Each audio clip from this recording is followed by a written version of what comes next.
എല്ലാവർക്കും നമസ്കാരം. ഈ ഓണക്കാലത്ത് നമ്മൾ സാമ്പാർ ഉണ്ടാക്കാമെന്ന് വിചാരിച്ചു. സാമ്പാർ പറഞ്ഞാൽ ഒരു ദേശീയ കറിയാണ്.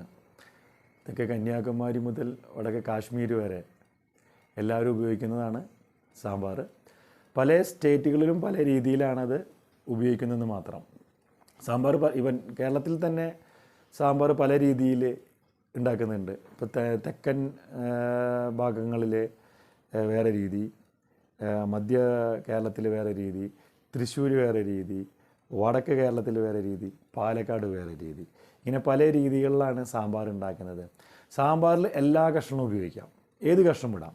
ഇപ്പോൾ തൃശ്ശൂർ സാമ്പാർ വയ്ക്കുകയാണെന്നുണ്ടെങ്കിൽ കൈപ്പയ്ക്ക, പാവയ്ക്ക എന്നറിയപ്പെടുന്ന കൈപ്പയ്ക്ക ഇടും. തൃശ്ശൂർ ഭാഗങ്ങളിലൊക്കെ സാമ്പാറിലിടും. സാമ്പാർ ഒരു മൊത്തത്തിൽ അവനാണ് ഹീറോ. ഭക്ഷണം കഴിക്കുകയാണെന്നുണ്ടെങ്കിൽ സദ്യയിൽ അവനാണ് ഹീറോ. അപ്പോൾ ആ സാമ്പാർ ഇന്നുണ്ടാക്കാമെന്ന് നമ്മൾ തീരുമാനിച്ചു. കാരണം പല ആൾക്കാരും ചോദിക്കുന്നുണ്ട്, സാമ്പാർ കണ്ടില്ല, നമ്മുടെ വീഡിയോ കണ്ടിട്ട് പറഞ്ഞു നിങ്ങളൊരു സാമ്പാർ ഉണ്ടാക്കുന്ന വിധം. എൻ്റെ 1-2 ഫ്രണ്ട്സ് ചോദിച്ചു നാട്ടിൽ നിന്ന്.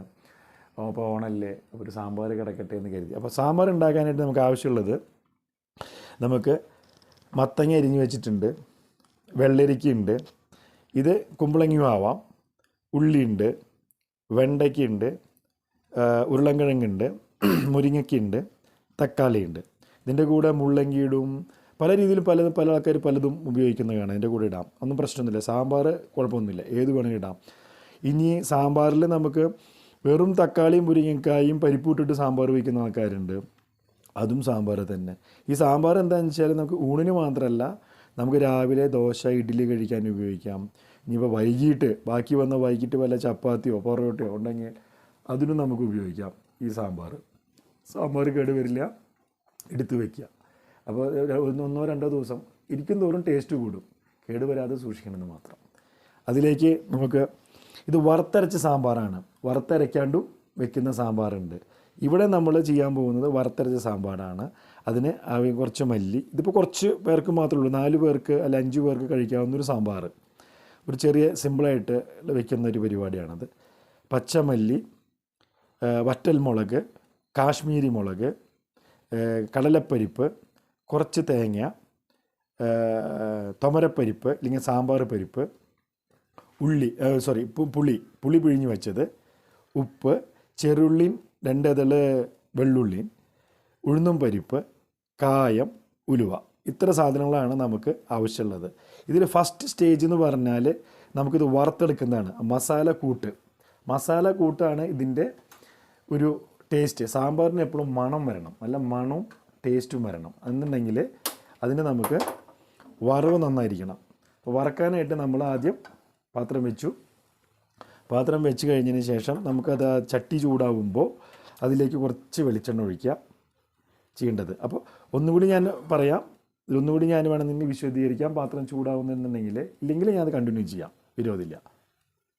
അപ്പോൾ നമ്മുടെ വെളിച്ചെണ്ണ ചൂടായി വരുമ്പോൾ ആദ്യം തന്നെ കായമിട്ട് കൊടുക്കുക. കായം ഒന്ന് ചൂടാക്കുക. അതിൽ ആ വെളിച്ചെണ്ണയിൽ ഒന്ന് ചൂടായി, പച്ച കായാണ് നല്ലത്. ഇപ്പം എല്ലാം പൊടികളുടെ കാലമാണ്, പക്ഷേ പൊടികളേക്കാളും നല്ലത് എപ്പോഴും ഇങ്ങനെ ചെയ്യുന്നതാണ്. ഇതിനാണ് കൂടുതൽ ടേസ്റ്റ് കിട്ടുന്നത്. കായം ഒന്ന് ചൂടായി കഴിഞ്ഞാൽ അടുത്തതായിട്ട് ഇടേണ്ടത് ഇതിലേക്ക് മല്ലിയാണ്. തീ അഡ്ജസ്റ്റ് ചെയ്യണം, തീ കുറച്ച് കൺട്രോൾ ചെയ്യണം. കാരണം പെട്ടെന്ന് ഒന്നും കരിഞ്ഞു പോകരുത്. കരിഞ്ഞു പോയി കഴിഞ്ഞാൽ എല്ലാം മോശമാവും, സ്വാദൊക്കെ മാറിപ്പോവും. അപ്പോൾ കായം ചൂടായി, നമ്മൾ മല്ലി ഇട്ടു. മല്ലി ഒന്ന് ചൂടായി വരുമ്പോൾ നമുക്ക് ഈ കടലപ്പരിപ്പും ഉഴുന്നുപരിപ്പും ഇടാം. നമ്മളിവിടെ സൈഡിലെടുത്ത് വെച്ചിട്ടുണ്ട് ആ കടലപ്പരിപ്പും ഉഴുന്നുപരിപ്പും. ഈ കടലപ്പരിപ്പും ഉഴുന്നുപരിപ്പും എന്തിനാണെന്ന് വെച്ചാൽ അത് കുറച്ച് കൊഴുപ്പ് കിട്ടാനാണിത് സാമ്പാറിന്. കാരണം പെട്ടെന്ന് ഇപ്പോൾ 2 പേര് എക്സ്ട്രാ ഊണ് കഴിക്കാൻ വന്നു, ആ നേരത്തെ സാമ്പാർ തികഞ്ഞില്ല എന്നുണ്ടെങ്കിൽ, കാരണം സാമ്പാർ എല്ലാവരും നന്നായിട്ട് ഒഴിച്ച് കഴിക്കും. മെയിൻ ചോറിൻ്റെ മേലെ നിറച്ച്, മറ്റതെല്ലാം തൊട്ടുകറികളാണ്, കൂട്ടുകറികളാണ്. പക്ഷെ സാമ്പാർ അങ്ങനെയല്ല. സാമ്പാർ അത് നന്നായിട്ട് ഒഴിച്ച് കഴിക്കുന്നതാണ്. അങ്ങനെ നമ്മുടെ കടലപ്പരിപ്പിൻ്റെ കൂടെ നമുക്ക് കുറച്ച് ഉഴുന്നും പരിപ്പ് ഇട്ട് കൊടുത്ത് ഇങ്ങനെ ആയിക്കൊണ്ടിരിക്കുമ്പോൾ നമുക്ക് നമ്മുടെ ഉലുവ അപ്പോൾ ഒന്നുകൂടി കുറച്ച് അഡ്ജസ്റ്റ് ചെയ്യാം. തീ കുറയുന്നുണ്ട്, കാരണം ഐറ്റം കൂടുന്തോറും തീയപ്പോൾ അഡ്ജസ്റ്റ് ചെയ്ത് വേണം വയ്ക്കാൻ. ഈ 2 കൈയും വർക്ക് ചെയ്യണം. ഇത് മാത്രമല്ല, തീരെ വളരെയധികം ശ്രദ്ധിക്കണം. കാരണം പണ്ടത്തെ പോലെയല്ല, ഗ്യാസാണ്. പെട്ടെന്ന് അത് കയറി, പിന്നെ പാത്രങ്ങളിലെ കനം വ്യത്യാസമൊക്കെ ഉണ്ടാവും. പെട്ടെന്ന് അടി ചൂടായി കരിഞ്ഞു പോകാൻ സാധ്യതയുണ്ട്. അതുകൊണ്ട് വളരെയധികം ശ്രദ്ധിക്കണം വറവ്. അത് ഉലുവ ഇട്ട് കൊടുക്കുക.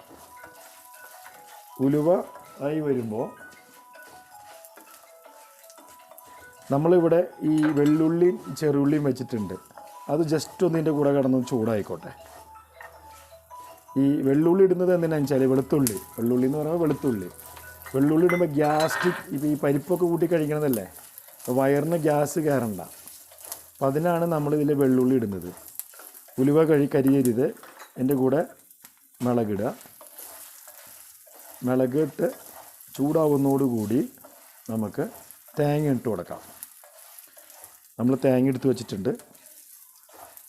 ഈ തേങ്ങ മുളക് ചൂടാവുന്നുണ്ട്. നന്നായിട്ട് നല്ല, നിങ്ങൾക്കത് വറക്കുമ്പോൾ അറിയാം, അതിൻ്റെ ഒരു മണം ചെറുതായി ഈ വറവിൽ തന്നെ ചെറിയൊരു മണം വരും. 2 മുളക് ഇട്ടിട്ടുണ്ട്. ഇതിൽ കാശ്മീരി മുളക് എന്തിനാണെന്ന് വെച്ചാൽ ഒരു കളറ് കിട്ടാനാണ്.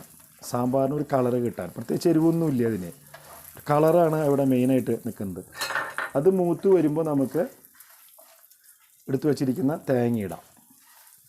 തേങ്ങ ഈ ചില സ്ഥലങ്ങളിൽ തേങ്ങ ഉപയോഗിക്കില്ല. ഈ തൃശ്ശൂർ സൈഡിലാണ് ഈ തേങ്ങ അരച്ച് വയ്ക്കുന്നത്. ഇപ്പോൾ തെക്കൻ സ്ഥലങ്ങളിലൊന്നും അതൊന്നും ഉപയോഗിക്കില്ല, ഈ തേങ്ങയൊന്നും ഉപയോഗിക്കില്ല. ഇപ്പം നമ്മുടെ ഇവിടെ വറവ് ആവാണ്. കരിവേപ്പിലിട്ടതിൽ അടുത്ത സ്റ്റേജിലേക്ക് നമ്മൾ സ്റ്റൗ കത്തിച്ച് വെച്ചേക്കുക.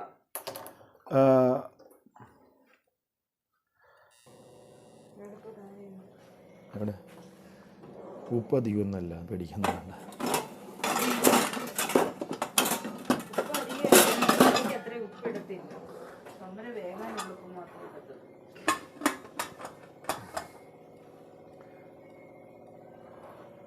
അടുപ്പത്തിരുന്ന് അവൻ വേവട്ടാവൻ ആകുമ്പോഴത്തേനും നമുക്ക് അടുത്ത കൂട്ടിലേക്ക് നീങ്ങാം. പരിപ്പിൻ്റെ കുക്കർ ഞാൻ മാറ്റി വെച്ചിട്ടുണ്ട്. വേറൊരു പാത്രത്തിൽ കുറച്ച് വെള്ളവും അതിൽ ശകലം മഞ്ഞൾപ്പൊടി ഇട്ടിട്ടുണ്ട്.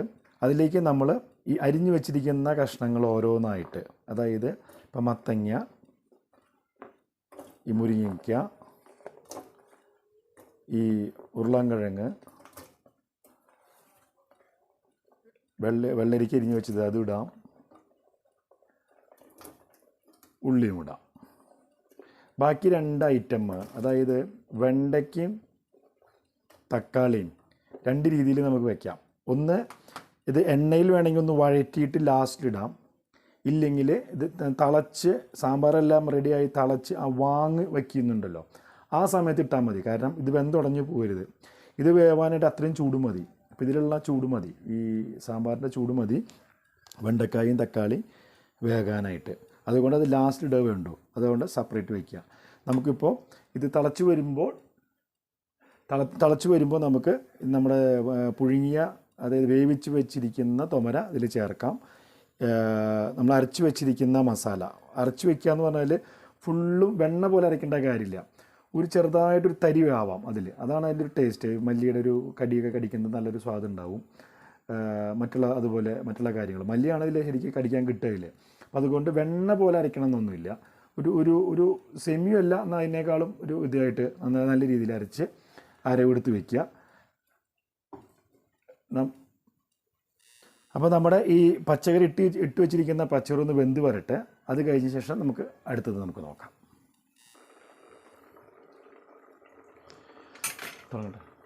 നമ്മുടെ പച്ചക്കറി എല്ലാം വെന്ത് വന്നിട്ടുണ്ട്. പച്ചക്കറി എല്ലാം കറക്റ്റായിട്ട് വെന്തിട്ടുണ്ട്. നമുക്ക് പരിപ്പ് ഇതിലേക്ക് ചേർക്കാം. നമ്മൾ വെച്ച് വച്ചിരിക്കുന്ന പരിപ്പ് ഇതിലേക്ക് ചേർത്ത് ഇളക്കാം.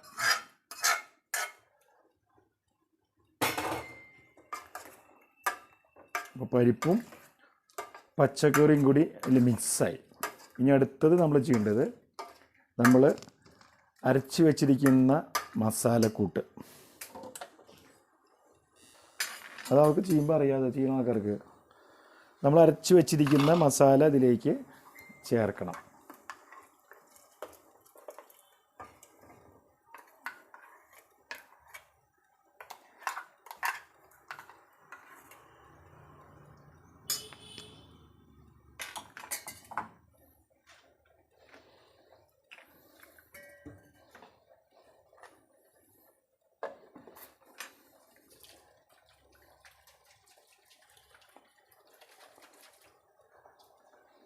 നന്നായിട്ട് ചേർക്കണം. അപ്പോൾ അതിൻ്റെ സ്മെല്ല് വരുള്ളൂ, നല്ല മണം. ഇപ്പോഴതിൻ്റെ മണം വന്നു തുടങ്ങിയിട്ടുണ്ട്, ഒഴിക്കുമ്പോൾ അതിൻ്റെ മണം വന്നു തുടങ്ങിയിട്ടുണ്ട്.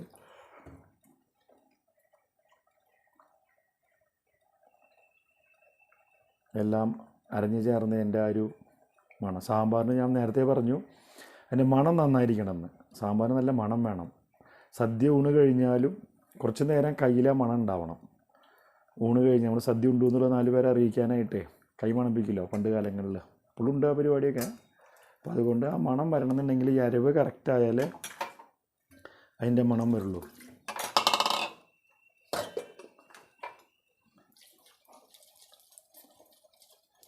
എല്ലാം മൊത്തം എടുക്കണം, ഒന്നും വേസ്റ്റ് ചെയ്യരുത്. കാരണം അവിടെ എവിടെയെല്ലാം ഇരിക്കുന്നുണ്ടാവും മിക്സിയുടെ അകത്ത്. ഇത് നന്നായിട്ട് ഇളക്കുക, എന്നിട്ട് ഇളക്കി ചേർക്കുക. അപ്പോൾ തന്നെ നമുക്ക് ആ മണം കറക്റ്റായിട്ട് ആ മണം നമുക്ക് ഫീൽ ചെയ്യുന്നുണ്ട്. ഇവിടെ നല്ലൊരു മണം വരുന്നുണ്ട്.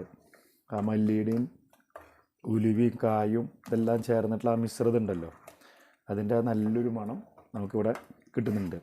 ഇതിങ്ങനെ ചേർത്ത് എന്നിട്ട് മിക്സ് ചെയ്ത് വെച്ചതിന് ശേഷം തിളയ്ക്കാനായിട്ട് വിടണം. ഒന്ന് തിളയ്ക്കട്ടെ. തിളച്ചതിന് ശേഷമാണ് നമുക്ക് പുളി ഒഴിക്കേണ്ടത്. കാരണം പുളി ലാസ്റ്റ് ചാൻസിൽ ഒഴിക്കാൻ പാടുള്ളൂ. പുളി പച്ചക്കറി വേവാനായിട്ട് താമസം എടുക്കും പുളി ആദ്യം ഒഴിച്ചാൽ. അതുകൊണ്ട് ഫൈനൽ സ്റ്റേജിൽ പുളി എപ്പോഴും ഒഴിക്കാൻ പാടുള്ളൂ. പിന്നെ സദ്യക്കൊക്കെ ചെയ്യുന്ന ആൾക്കാർ ഇതിൽ ഈ എന്താ പറയുക, നമ്മൾ നേരത്തെ അരയ്ക്കുമ്പോൾ നമ്മൾ എടുത്തില്ലോ ഉഴുന്നും പരിപ്പൊക്കെ, അതൊക്കെ ചിലപ്പോൾ കുറച്ച് കൂടുതലിടും. പിന്നെ അരി ഇടും, അതൊക്കെ കൊഴുപ്പ് കിട്ടാനാണ്. സദ്യക്ക് ഒരുപാട് ക്വാണ്ടിറ്റി വേണമല്ലോ. അപ്പോൾ എടുക്കും തോറും അവർ ചുടുവെള്ളം ഒഴിച്ചിട്ട് ചേർത്ത് തരും. അതാണ് ഈ ഫസ്റ്റ് സദ്യക്കുള്ള ടേസ്റ്റ് വേറെ, സെക്കൻഡ് എന്താ പറയുക പന്തി എന്ന് പറയും. അതായത് സെക്കൻഡ് ലൈനും ആൾക്കാർ ഇരിക്കുമ്പോൾ ടേസ്റ്റ് വേറെ, തേർഡ് ലൈനിലിരുന്ന ആൾക്കാർ ഭക്ഷണം കഴിക്കുമ്പോൾ ടേസ്റ്റ് വേറെ എന്ന് പറയുന്നത് അതുകൊണ്ടാണ്. അതായത് എടുക്കും തോറും അത് കുറുകി വരും. അപ്പോൾ ഇവർ പച്ചവെള്ളം ചൂടുവെള്ളം അല്ലെങ്കിൽ മറ്റേ കഞ്ഞിവെള്ളം ഒഴിച്ച് കൊടുക്കും ഇതിലേക്ക്, കൂടുതൽ ലിക്വിഡ് ആവാൻ വേണ്ടിയിട്ട്, ഒഴിച്ച് കറിക്കാൻ വേണ്ടിയിട്ട്. അപ്പോൾ ഇതൊന്ന് തിളയ്ക്കട്ടെ കേട്ടോ.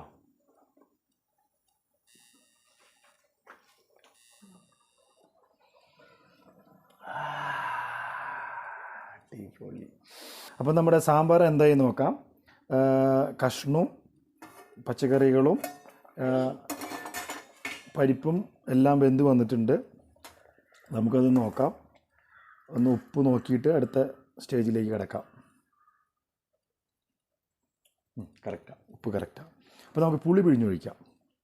പുളി പിഴിഞ്ഞൊഴിച്ചിട്ട് പുളിയുടെ വെള്ളം ഒഴിച്ചിട്ട് ഒന്ന് തിളച്ചോട്ടെ, ചെറുതായിട്ടൊന്ന് തിളച്ചോട്ടെ അവൻ. ആ പുളി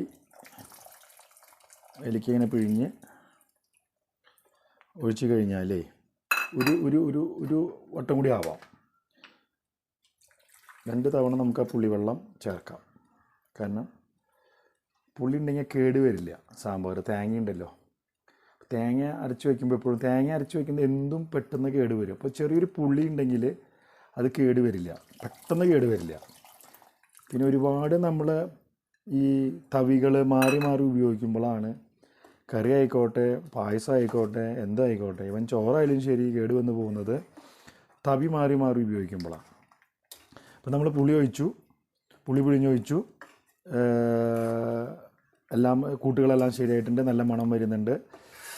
നമ്മൾ ഇതൊന്ന് തിളച്ച് കഴിഞ്ഞാൽ നമുക്ക് വാങ്ങാം. മാറ്റി വെച്ചിട്ട് നമുക്ക് കടുക് വറക്കാം. അപ്പോൾ ആ വാങ്ങുന്നതിന് തൊട്ട് മുമ്പായിട്ട് നമുക്ക് നമ്മളെ അരിഞ്ഞു വെച്ചിരിക്കുന്ന തക്കാളിയും വെണ്ടയ്ക്കും ഒന്നില്ലെങ്കിൽ പച്ചയ്ക്ക് ചേർക്കാതില്ല, അങ്ങനെ തന്നെ ഇട്ടാൽ ചെറിയൊരു വേവ് മതി. ഇതിൻ്റെ ഒരു ചൂട് മതി, പ്രത്യേകിച്ച് അതിന് തിളയ്ക്കണമെന്നൊന്നുമില്ല. തിളച്ച് കഴിഞ്ഞാൽ ഉടഞ്ഞു പോകും, വെണ്ടയ്ക്കെല്ലാം ഉടഞ്ഞു പോകും. അതുകൊണ്ട് ഇതിൻ്റെ ചെറിയൊരു ചൂട് മതി. അങ്ങനെ അടച്ചു വയ്ക്കാം. എന്നിട്ട് നമുക്ക് കടുക് വറുത്തതിലേക്കിടാം. ഇല്ല എന്നുണ്ടെങ്കിൽ നമുക്ക് ഈ തക്കാളി വെണ്ടയ്ക്ക് എണ്ണയിലൊന്നും ജസ്റ്റ് ഒന്ന് വഴറ്റിയെടുത്തിട്ട് അങ്ങനെയും ചെയ്യാം. 2 രീതിയിലും ചെയ്യാം. പക്ഷെ നമ്മൾ ഇവിടെ ചെയ്യുന്നത് നമ്മൾ ആസിറ്റീസ് അങ്ങനെ ഇടുകയാണ്. വഴറ്റണമെന്നില്ല, സമയം നമുക്ക് ലാഭിക്കാം. സമയമില്ല, ഒന്നാമത് ലേറ്റായി. അപ്പം അതുകൊണ്ട് നമ്മൾ ഒന്ന് അടച്ച് വെച്ചിട്ട് ഒരു തിളയ്ക്കും കൂടി നമുക്കൊന്ന് വെയിറ്റ് ചെയ്യാം.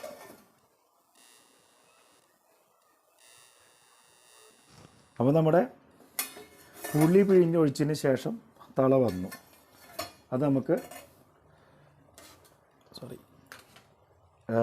വെണ്ടയ്ക്കും തക്കാളി നമുക്കിടാം. വെണ്ടയ്ക്കും തക്കാളി ഇട്ടിട്ട് നമുക്കത് മാറ്റി വെച്ചിട്ട് കടുക് വറക്കാം.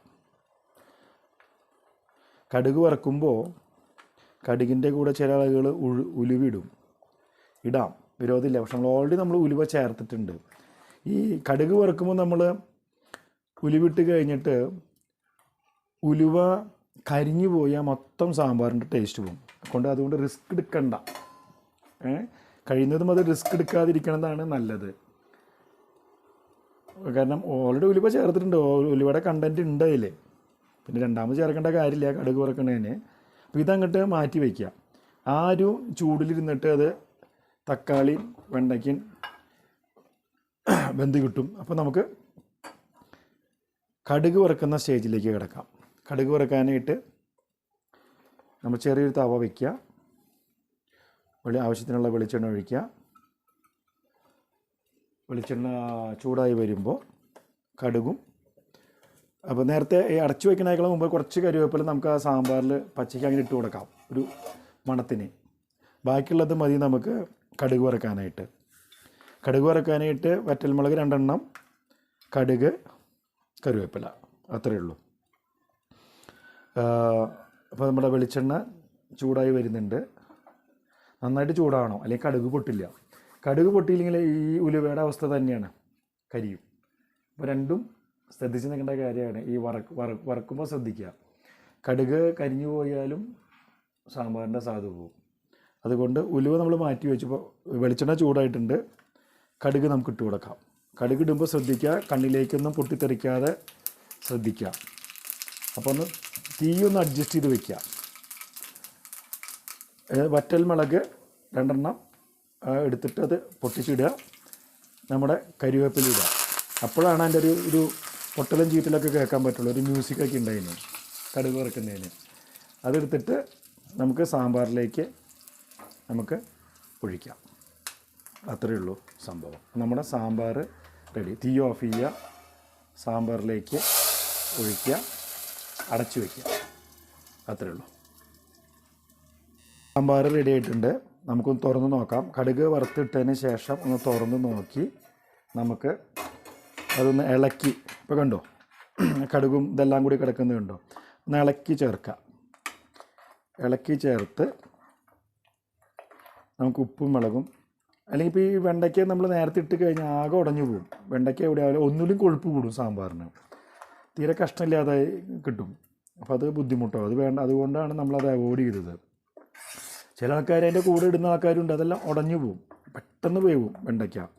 അപ്പോൾ ഇതാകുമ്പോൾ ഒരു തക്കാളി അതും നമുക്കൊരു കാണാൻ പറ്റും. നിങ്ങൾ ഈ പരസ്യത്തിലൊക്കെ കണ്ടിട്ടുണ്ടാവും. അപ്പോൾ നമുക്ക് ഉപ്പും മുളകൊക്കെ നോക്കാം, കറക്റ്റാണോ നോക്കാം.